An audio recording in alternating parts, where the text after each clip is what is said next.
Третман на главоболки е темата, уште еднаш ве подсетувам денеска во Фактор здравје, која што ќе ви ја презентираме преку гостувањето на доктор на медицински науки, доцент доктор Татјана Чепреганова-Чанговска, специјалист невролог. И доколку имате интерес и сакате да се јавите, 6091925 и 6091924 ви стојат на располагање за директни вклучувања во емисијата.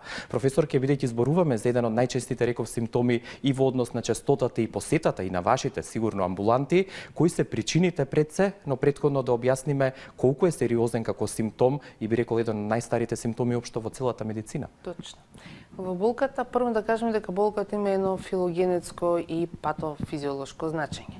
А главоболката е еден симптом кој што е потекнал уште од многу одамна и една, да речеме, најстара болна состојба, која што било прикажувана пред се на цртежите од многу години одамна, како жени кои што имаат болна состојба со фаќање на раците на главата и така натаму, претежно ги представувале мигренозните, понекогаш и епилептичните напади, така ги оцртувале.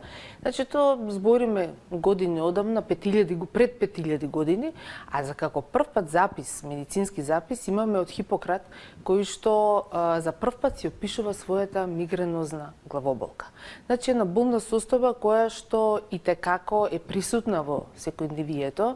Морам и ова да го напоменам, според Светската здравствена организација, дека главоболката е, значи, збориме на глобално ниво, пол од населението на земјината топка страда од некаков тип на главоболка. Значи на 3,5 милиарди луѓе би рекле, ако се 7 саприка нешто жители на земјината милиарди, топка. значи страдаат од некаков тип на болка.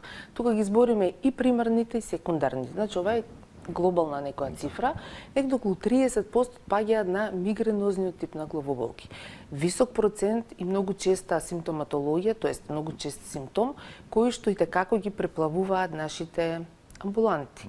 Зборам од општите лекари, кои што секојдневно се затекнуваат со различни типови на главоболка, па се до невролозите како крајни станца кај што они ги препраќаат, за да можеме ние барем да ги разграничиме и додефинираме доколку треба за понатамошни некои испитувања. Сигурно. Да. Кажавте дека постои примарна и секундарна главоболка, дали причините ја детерминираат појавноста, односно класификацијата на овие главоболки? Точно, значи според етиолошките фактори поделена главоболката на примарна и на секундарна.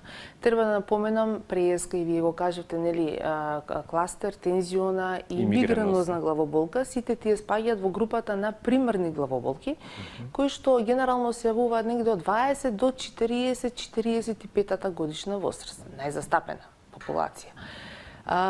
Жените страдаат многу повеќе од мажите, во однос 2:1, а доаѓа пак секундарните главоболки се оние главоболки кои што се како симптом пропратни на други некои заболувања, например посттрауматска главоболка, после васкуларен акцидент, значи после мозочен удар или хеморагија субарахноидална, потоа чинам дека и хипертензијата може да даде хипертензивната главоболка, така. Тука имаме разни некои други подтипови на главоболка, кофеинската главоболка поради долго потреба на кофеинот.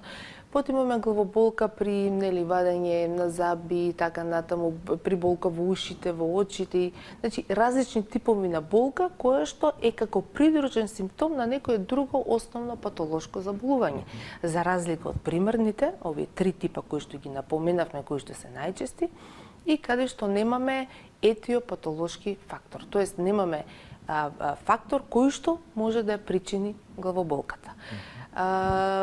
Дали тоа значи и појавноста на главоболката или нивото или прагот на толеранција различно детерминира кога одредени лица и со каков интензитет на главоболка бараат помош? Главоболката е различна по интензитет, различна по време траење, различна по незиното појавување и различна по начинот како таа се манифестира, кај секого е различна.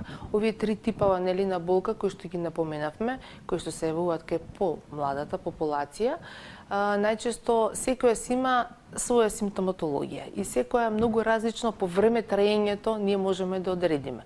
Значи, затоа е многу битно пациентот кој ќе ни дојде и кој ќе ни рече имам главоболка, многу е битна анамнезата, да ви каже како се појавува, каде се појавува, кој предел на главата е најчесто зафатена во болка, затоа што Тензионата главоболка најчесто е локализирана во пределот на челото и во пределот на вратот. Мигренозната е хемикранијална, значи половина глава боли, каде што е таа пулсирачка, рекурентна и повторувачка, да, и е многу, нели, многу болна.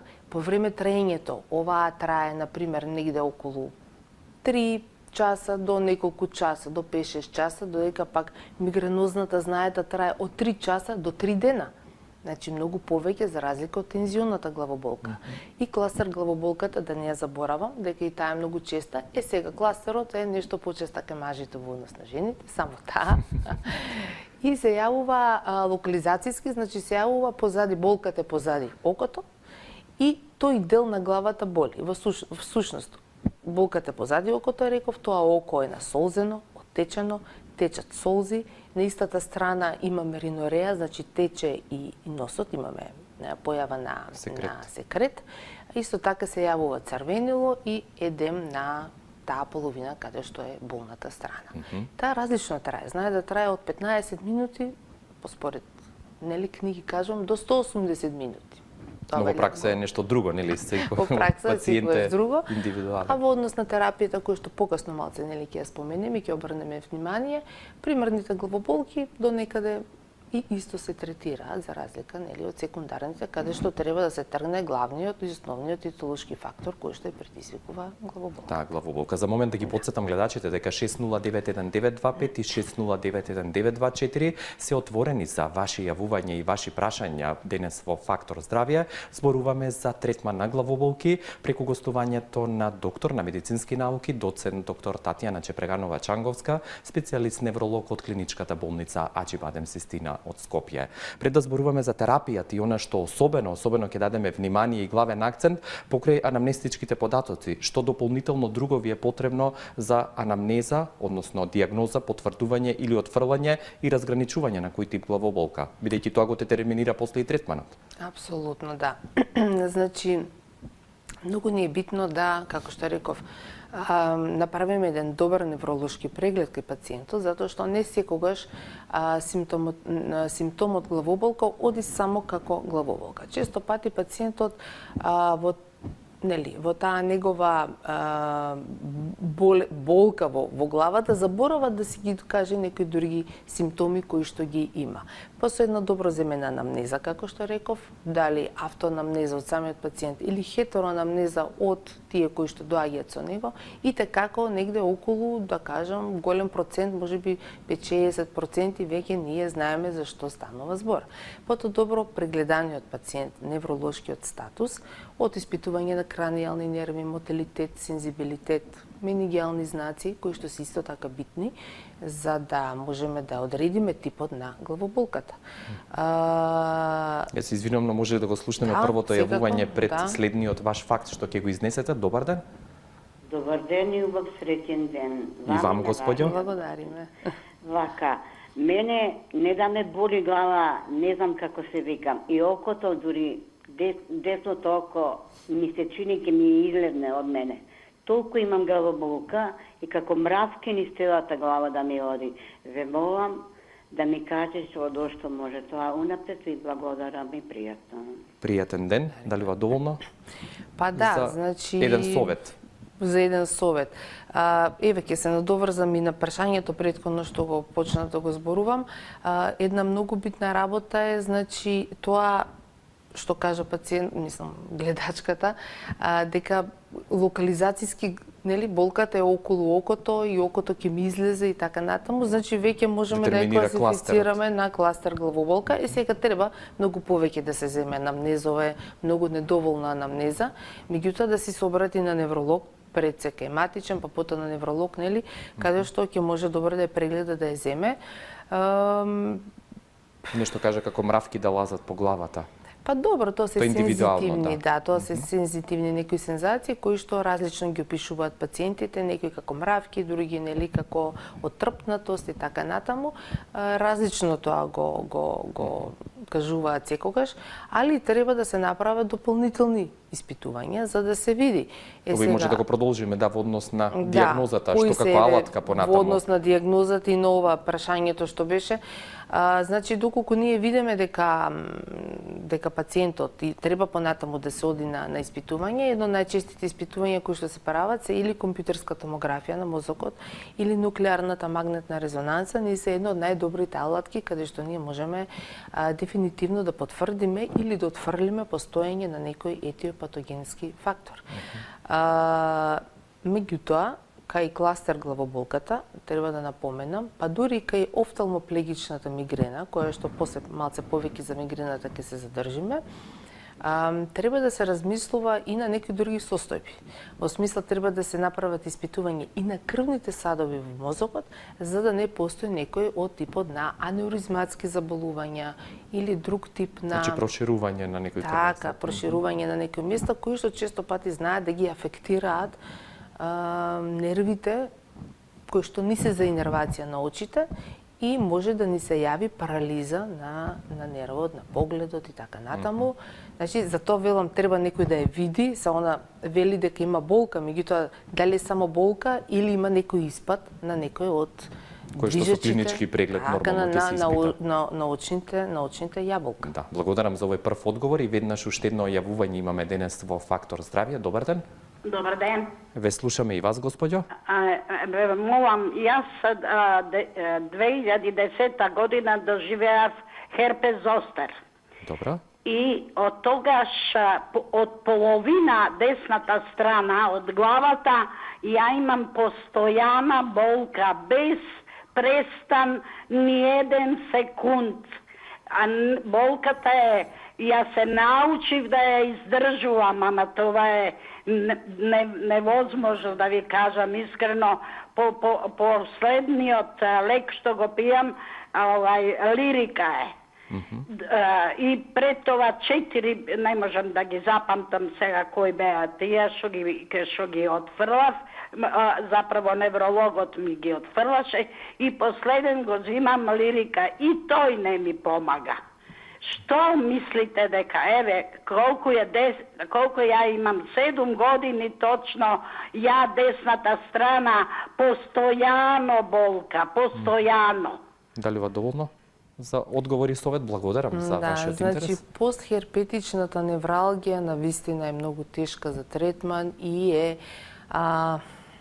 како да кажам, не захтевна за третман. Зошто? Затоа што пациентите, ова што го кажува, нели пациентката не ми е прв пат да слушнам за типот на болка дека е неподнослив, они не можат дури ни навечер да спијат од болки и во текот на денот. Меѓутоа вечерта кога ќе легнат, тоа се како пулсирачки болки кои што кажуваат, каде што се неподносливи и мора да земат известни нели аналгетици или друг тип на третман, каде што барем малце да ја ослободат за да може да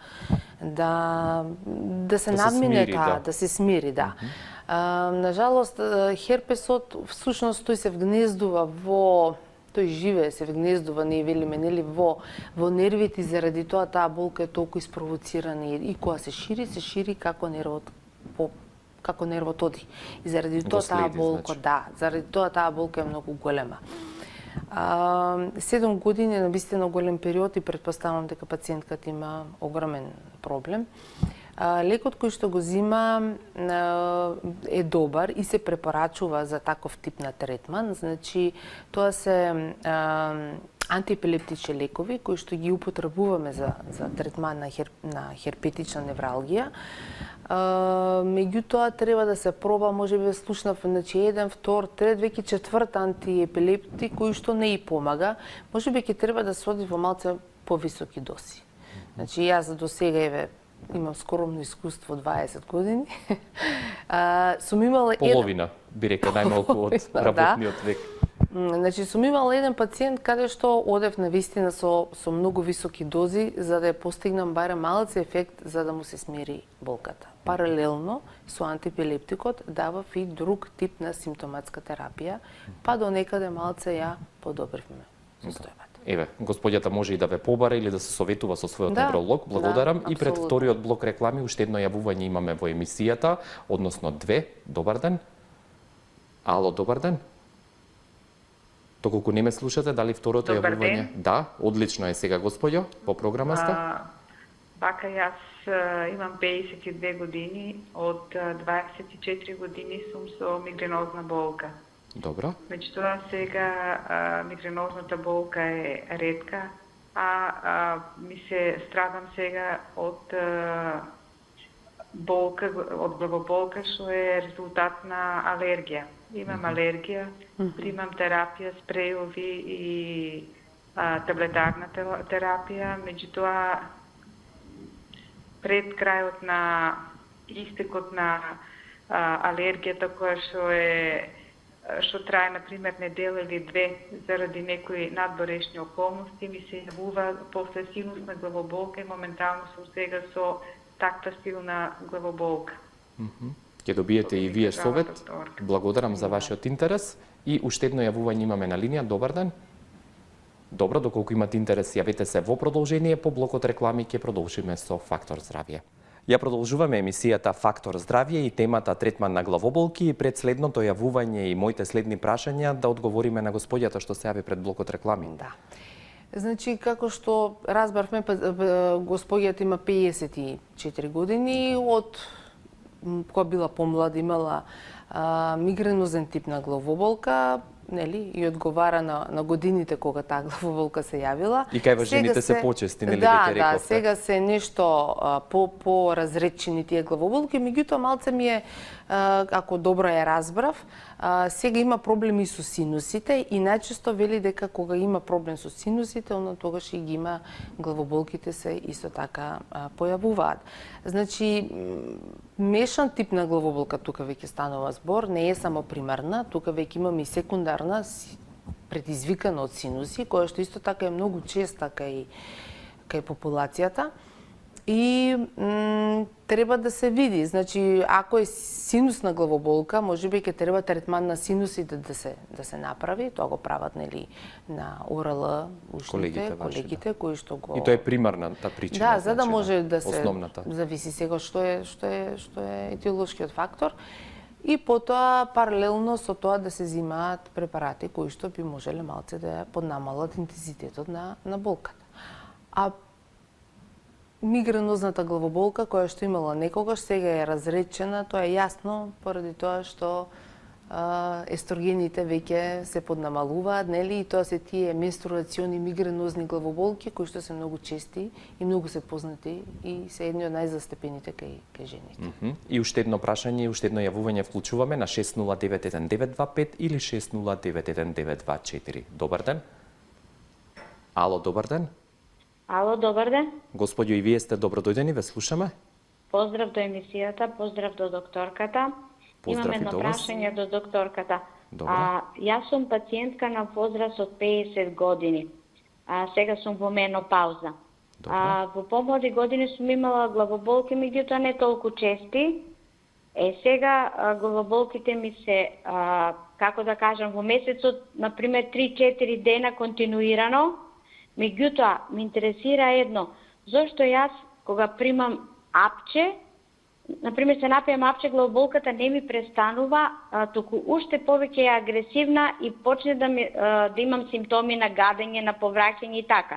Ако отидам до амбуланта, ќе ми стават инекција, било каква, со некоја комбинација, и тогаш главоболката за едно 15 до 20 минути се ублажува и полека престанува. Сега не можам ја секој пат да примам инекција, во месецот обавезно ме боли главата по 4-5 дена така, откако ми почна менопаузата. Сега прашање до докторката, дали може нешто да се преземе или да се испита. Јас немам воопшто испитано глава, а синуси немам. Имате синуси, но немате проблем со синусите, предпоставувам. Немам проблем, да, немам проблем со синусите. Да, се шегувам, најчесто така и велиме, нели, имам синуси. Ама немам, да. Поздрав, секој е добро. Да. Значи, добро, ова е сега веќе над 50 години. Сакам да дадам до знаење дека постојат, значи, според литературата и вака во праксата која што имаме, што ги викаме ние тоа red flag, значи црвено знаменце. Се она што претходно пациентката немала.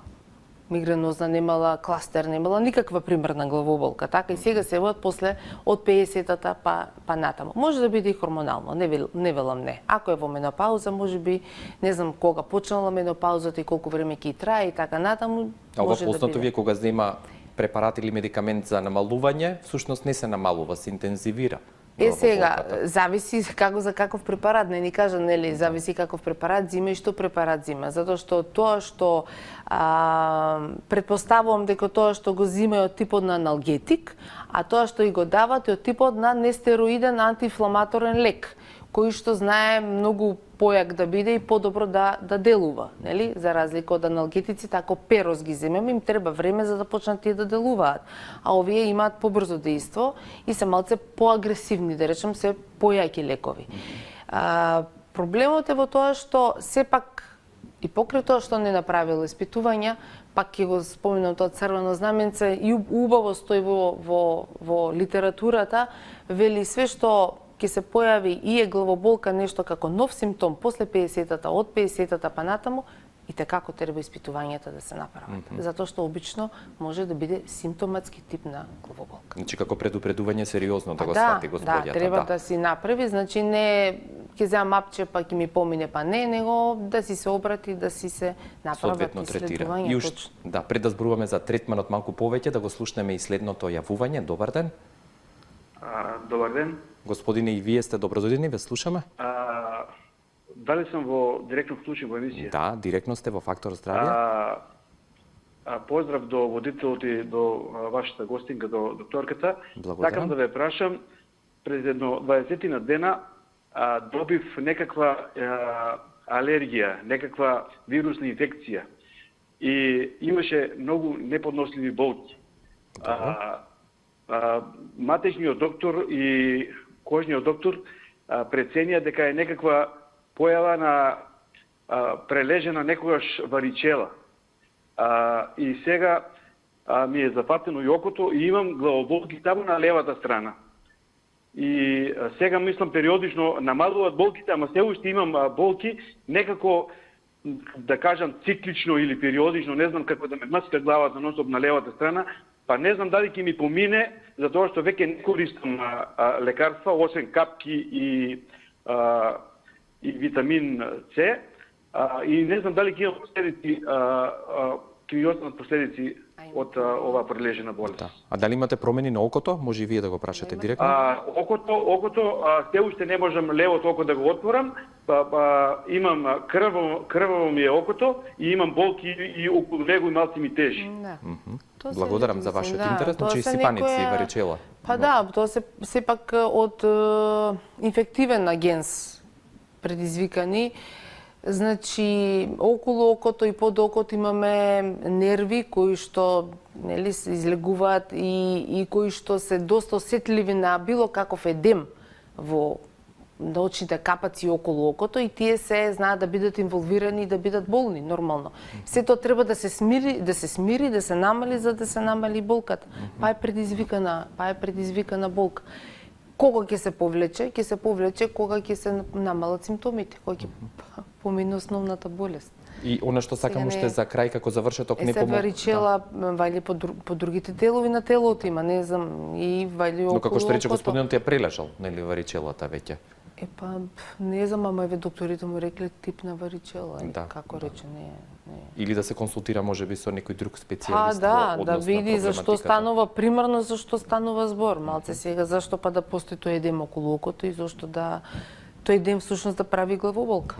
И она што сакам уште да ве прашам во однос на третманот, кажавте дел дека медикаментозно се третираат главоболките, што е она што дополнително вие го работите во пракса и што литературата вели? Така, значи главоболките се третираат со медикаментозен третман, да напоменеме дека третманот во глобала се дели нели на акутен, на СОС третман, нели кога има акутна главоболка пациентот и оној кој што е за профилакса на главоболката. Или превенција. Да, за превенција, за профилакса, точно.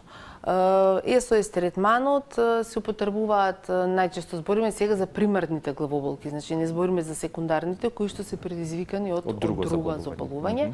Значи абортивните лекови или тие главните лекови, СОС лековите, најчесто се даваат триптани, групата лекови на триптани.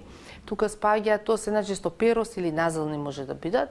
Потоа тука спаѓаат групата на нестероидните антиинфламаторни лекови од типот на напроксен содиум, ибупрофен, метопрофен и така натаму, значи група на лекови кои што можат и венски да се дадат или мускулно, действото им е побрзо. Потоа спаѓаат антиеметиците против повраќање, ерготаминските препарати. Профилактичките лекови кои што ние невролозите можеме да ги препишеме и да ги одредиме пред се, тоа се антиепилептичните лекови, како број 1, понатаму нестероидните антиинфламаторни, потоа тука спаѓаат разни серотонински деривати, трициклични антидепресиви и на крај се во поголем број, нели, на голема врата влегува и онаботулинум токсин А, кој што е веќе за третман на хроничен тип на мигрена. Тоа е внесување на ботулинум токсин во пределот на главата, челото, позади вратот и во пределот на рамениците. Тоа се инјектира? Се инјектира, да. И се действото на онаботулинум токсин е после неколку дена. Значи, направена е голема студија каде што е видено дека негде околу 50% после 24-та недела имаат ослободување од фреквенцијата на нападите, а негде после 56-та недела откриле дека виделе дека 70% од тие пациенти се ослободени од мигренозните напади и дека имаат добар квалитет. Но тоа треба да се инјектира почесто или со каква фреквенција? Значи, или индивидуално зависи? Се инјектира почесто, зависи индивидуално, се инјектира почесто, си има таму третман и си има, нели, точно кога и како пациентот треба да се јави за давање. Не е за дефинитивно лекување на хроничниот тип на главоболка. Значи само за намалување на За болката. намалување И на кратко болката. моето последно прашање, колку често рецидивираат или се повторуваат главоболките? Па се повторуваат. Знаат, например, мигренозните главоболки знаат да бидат и текако чести и се едни од најчестите. Знаат да бидат повторувачки, рекурентни, нели, и знаат да го онеспособат, тоест да дадат инвалидитет во секојдневното живење на пациентот. Треба правилен третман и треба правилно да се значи правилно да се однесуваме, не да велиме ме боли главата, ништо не ми е, нели? Меѓутоа ако тоа се Има повторува, главоболка? треба да се јави на лекар. Сигурно. И позитивната енергија и позитивните Апсолутно. луѓе сигурно придонесуваат за Да. елиминирање на главоболките. И добриот физички, нели, физичка активност. И социјален живот во И целина. социјален Ви живот. благодарам, професорке, за вашето Благодарам присуство. и на вас Да не на ве чекаме поканата. уште толку долго, да не бидете повторно гостинка во Фактор Секако. здравје и поздрав Зошто до да не? колегите во Аџивадем Систина. Благодарам. Благодарам уште еднаш. Доцент, доктор и доктор на медицински науки Татјана Чепреганова Чанговска, специјалист невролог, беше денешна гостинка во Фактор здравје. Ви благодарам за вашиот интерес и соработка денес во емисијата и ве поканувам утре повторно да ни бидете друштво наше, а и ние ваше во вашите домови со новото продолжение од Фактор здравје. До тогаш пријатно и уживајте во остатокот од денот.